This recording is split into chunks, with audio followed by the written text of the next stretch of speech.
Mademoiselles, mesdames et messieurs, je dis bonsoir. Je dis salut à tous les enfants d'Haïti, à tous les enfants de NS4, à tous les apprenants de NS4 en philosophie. Comme je vous l'avais promis, aujourd'hui on va avoir un cours de métaphysique. Le cours de métaphysique, c'est d'abord un cours initial, ou bien un cours inaugurateur de la démarche philosophique. Comme vous le savez déjà, le cours de philosophie comporte plusieurs paramètres. On peut citer d'abord la métaphysique ou la philosophie générale, la psychologie, la logique, la morale, l'introduction à la sociologie, introduction à l'esthétique, etc. Mais cet après-midi, nous allons, disons, aborder la métaphysique. D'abord, on commence par la définition de ce vocable. Qu'est-ce qu'il faut entendre par métaphysique? Dès qu'on dit métaphysique, on décompose le mot. On a décomposé le mot, nous parlons de l'étymologie grecque là, méta, qui veut dire l'autre bord, qui veut dire au-delà, qui est le contraire de l'en deçà. Côté mieux là, c'est l'en deçà. Là-bas, c'est l'au-delà.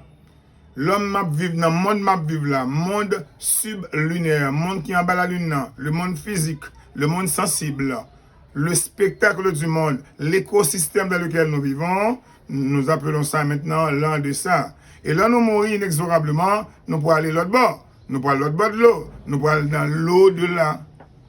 De ces premiers éléments pour maîtriser, ce qui est la différence entre l'en deçà et l'au-delà. Quand on a vu là, nous sommes dans l'en deçà.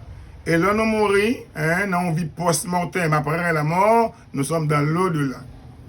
Et puis, nous disons par exemple, l'autre radical, ou l'autre étymon, ou l'autre mot, que nous dit physis. Physis qui veut dire nature. Lors dit métaphysique, c'est toute bagarre qui concernait le domaine du surnaturel. La métaphysique, c'est la science des mystères de l'existence humaine. Ça veut dire, côté l'homme sorti, ça l'homme y est, côté l'homme poilé, d'où vient l'homme, qui est l'homme, où va l'homme, quel est le sens de la vie, d'où viens-je, que suis-je, où vais-je, à quoi dois-je m'attendre, qu'est-ce que l'homme? Ce sont les questions fondamentales de la réflexion philosophique. On va vous dire entrer dans la philosophie sans pas poser question ça yo. Que mon a à l'école, que mon n'a pas à l'école, que mon a cultivé, que mon n'a pas cultivé. Ce sont des questions éternellement humaines. Ce sont des questions qui appartiennent à l'espèce humaine en tant que préoccupation métaphysique, en tant qu'angoisse existentielle, en tant qu'inquiétude métaphysique. Côté me sorti, d'où viens-je? Que suis-je? Où vais-je? Il y a un grand prêtre, un grand abbé, un grand théologien, un grand philosophe, que nous appelons l'abbé Moreux, qui a essayé de manière humoristique, avec une pointe d'humour, essayer de résoudre, n'est-ce pas, ces questions-là, ces questions aporétiques. Nous disons des questions aporétiques, ils ont aporie son question insoluble, son question qui n'a pas jamais de réponse même. Côté me sorti, je ne sais pas. Ça moyen, je ne sais pas. Les mots que je ne sais pas. Qui sont la vie à l'oreille, je ne sais pas. J'ignore. Et ça fait, il y a des professeurs de philosophie très émérites, à qui maintenant les jeunes philosophes, les jeunes apprenants philosophes, les jeunes apprentis philosophes demandaient, oh, maintenant, qu'est-ce que la philosophie? Ils disaient, je ne sais pas. Il ne sait pas ce que c'est, il ne sait pas ce qu'elle est, il ne sait pas où elle est. On se rappelle le mot de l'autre. Il n'y a pas de philosophie que l'on puisse apprendre. On ne peut tout au plus qu'apprendre la philosophie. Je ne peux pas apprendre si mon philosophie. Je ne peux pas apprendre si mon philosophie. Je ne peux pas apprendre si mon réfléchir sur les problèmes de la condition de l'homme, les problèmes de la condition humaine. On peut apprendre si mon nom, est-ce que vous comprenez, pour le poser tête les questions, pour essayer de bailler tête la vie une source. Pour le poser, pour le demander maintenant quelle est la place de l'homme dans l'univers, quelle est la situation de l'homme dans l'univers, et qu'est-ce que je fais en tant qu'homme parmi les hommes. Quel sens dois-je donner à ma vie? Comment dois-je diriger ma vie? En ce sens, nous tombons dans la métaphysique là pour nous tirer rapidement pour nous dire que la métaphysique là, c'est un domaine, de la réflexion philosophique qui permet de nous réfléchir sur les grandes questions existentielles. L'origine de l'homme, la nature de l'homme, la destination de l'homme, le sens de la vie. D'où viens-je? Que suis-je? Où vais-je? Que m'est-il permis d'espérer? Qu'est-ce que l'homme? Voilà comment Emmanuel Kant, philosophe allemand, a posé la problématique de la philosophie. Donc, métaphysique là lui-même, c'est réflexion qu'on a fait sur la vie, sur les grands mystères, les mystères fondamentaux, et se voyez de la condition humaine. Philosophie, avant, qu'est-ce qu'il y avait maintenant avant la philosophie? Avant la philosophie, il y avait le mythe. Il y avait le mythe. Qu'est-ce que le mythe? Le mythe, c'est d'abord un récit merveilleux. Ça va expliquer une série de bagailles. Et puis maintenant, non pas en se référant au logos, à la raison, mais en se référant plutôt au mythos, aux légendes.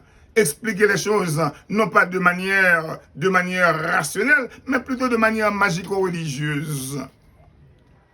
Et si nous, si nous, qui ça l'homme n'a construit avec cerveau. Mais l'homme n'a construit les éléments fondamentaux de la pensée. L'homme a pu inventer, premièrement, la magie, la pensée magico-religieuse. Deuxièmement, la religion, la religion, une bonne seule. Et troisièmement, l'homme a pu créer un autre discours que nous le discours philosophique. Et enfin, l'homme a créé le discours scientifique. Nous ressassons pour dire que les produits de l'esprit humain sont d'abord la magie. Après la magie, il y a la religion. Après la religion est venue bien sûr la philosophie. Et en dernier lieu, nous avons la science. C'est une façon pour nous faire connaître qu'au commencement était la magie. Et avec le développement de la pensée humaine, l'homme est passé du discours mythique au discours rationnel. C'est pour ça qu'il y a un grand philosophe allemand qui est Martin Heidegger. C'est donc que la philosophie parle grec et marche devant nous. Ça veut dire philosophie occidentale là. La philosophie indo-européenne a commencé dans les cités grecques, et plus particulièrement à Athènes, avec Thalès de Milet, avec Anaxagore de Clazomène, avec Anaximandre, n'est-ce pas, avec Thalès, etc., qui viennent de nous philosophie à comme ça. Premier philosophe, nous avons pré-socratique. Ça veut dire le monde qui vient avant Socrate, parce que naturellement la mort de Socrate, c'est marqué son tournant décisif dans l'histoire de la pensée philosophique. C'est la mort de Socrate qui va le ban Platon, et qui va le ban Platon comme premier auteur de la philosophie occidentale. Donc, métaphysique là, il joue un rôle important. Les premiers philosophes, ils ont besoin de réfléchir sur qui ça, sur le monde, mais de manière rationnelle. La Grèce raisonnante et raisonneuse a créé la raison humaine.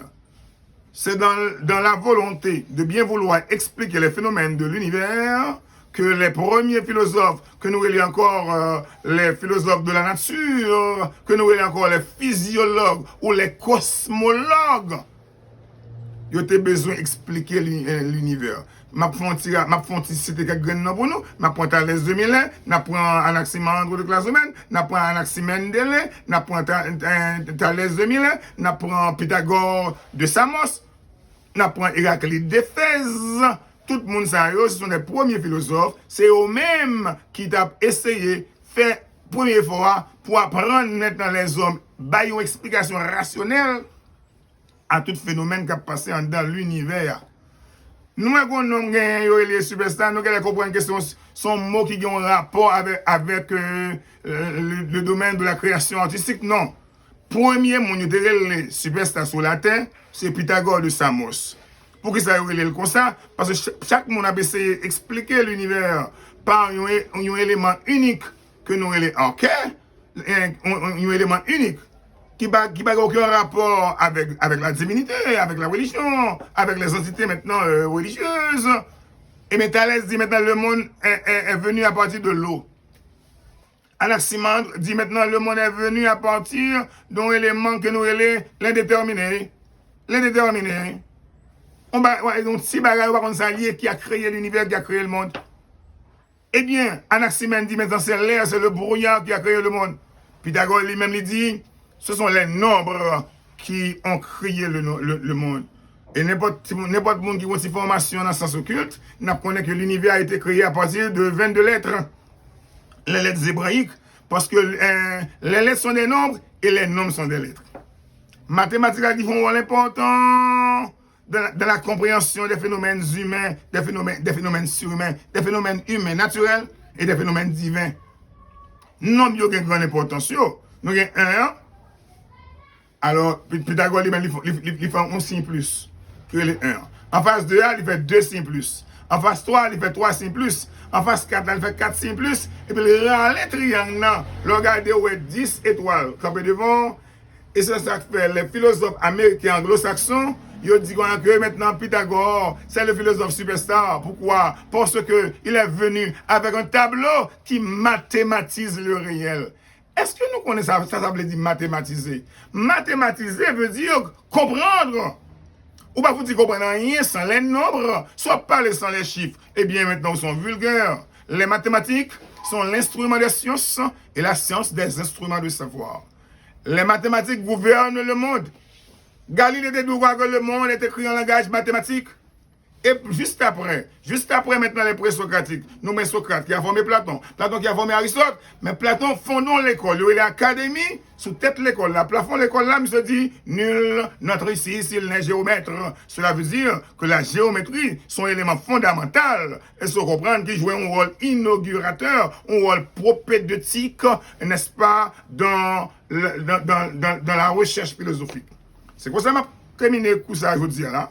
Prochaine fois, nous continuons maintenant, nous continuer avec présocratique, et nous dit qui rôle il gagné dans l'histoire de la pensée, et nous prenons les socratiques, Socrate, Platon, Aristote, nous prenons les post-socratiques, vous comprenez? L'homme de post-socratique, tout le monde qui vient après Socrate, nous prenons Zénon de Citium, nous prenons Zénon de Citium, nous prenons Épicure de Samos, nous prenons le scepticisme, vous comprenez, avec Pyrrhon d'Hélice. Merci beaucoup, mesdames, mesdemoiselles et messieurs. C'était maintenant le premier cours de métaphysique et à la prochaine.